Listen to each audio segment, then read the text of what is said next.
há a possibilidade de cobrança por meio de execução fiscal, não só de créditos tributários, mas também de créditos não tributários. Sobre isso eu quero tratar de 2 pontos com vocês. O primeiro, a multa ambiental pode ser inscrita em dívida ativa e é um crédito passível de cobrança por execução fiscal. Ponto 1, anota, pode cair na sua prova. Ponto 2, artigo 2º, parágrafo 3º da Lei 6830. Esse artigo diz que, inscrito o débito em dívida ativa, há a suspensão da prescrição por 180 dias. A jurisprudência interpretou esse artigo e disse o seguinte: por se tratar a Lei 6830 de uma lei ordinária, não recepcionada com status de lei complementar, esse prazo de suspensão da prescrição de 180 dias, ele se refere somente aos créditos não tributários cobrados em execução fiscal. Ele não pode se referir aos créditos tributários. Sacaram? Então, a interpretação dada pela jurisprudência é que o artigo 2º, parágrafo 3º, tem aplicabilidade, e uma aplicabilidade muito comum para ele seria nas multas ambientais. Então, na cobrança de multas ambientais, realizada a inscrição em dívida ativa, há a suspensão por 180 dias do prazo prescricional. Beleza? Mas é isso que eu quero falar com vocês? Não. Eu quero falar com vocês sobre a súmula 467 do STF.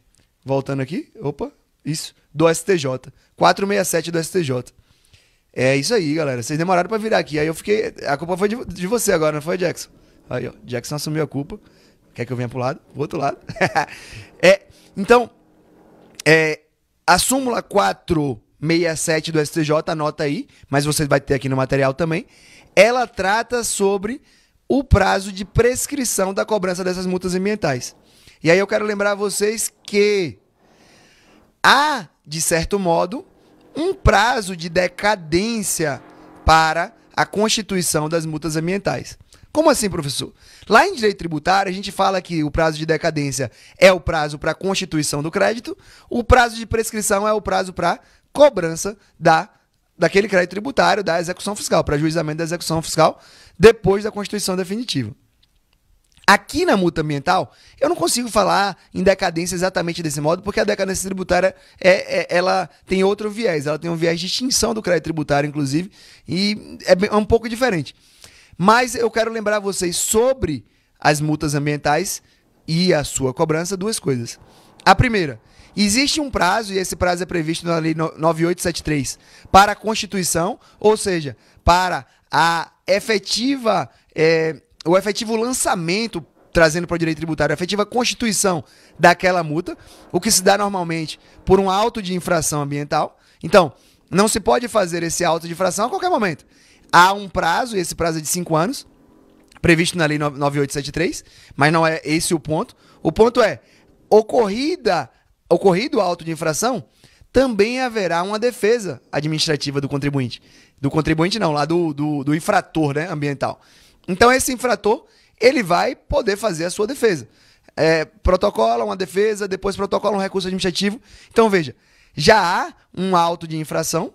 Esse auto de infração pode ser cobrado? Pode ser inscrito em dívida ativa? Não, porque ele não terminou ainda aquela apuração administrativa. É preciso dar contraditória e ampla defesa para aquele infrator. Então, não começou a correr o prazo de prescrição ainda. Não se pode ajuizar a execução fiscal ainda.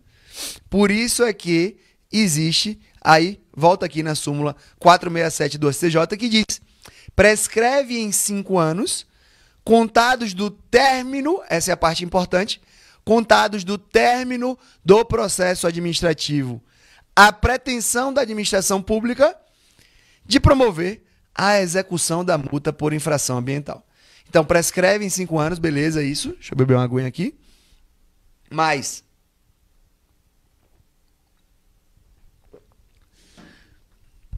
contados do término do processo administrativo. É isso que eu quero que vocês tenham atenção.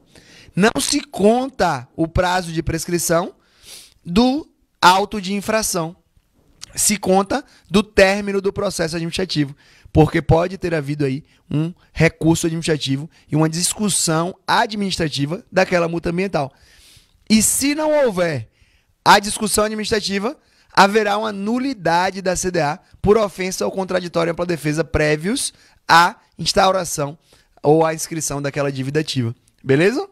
Fechou? É isso. Essa era a relação que eu queria trazer aqui para vocês entre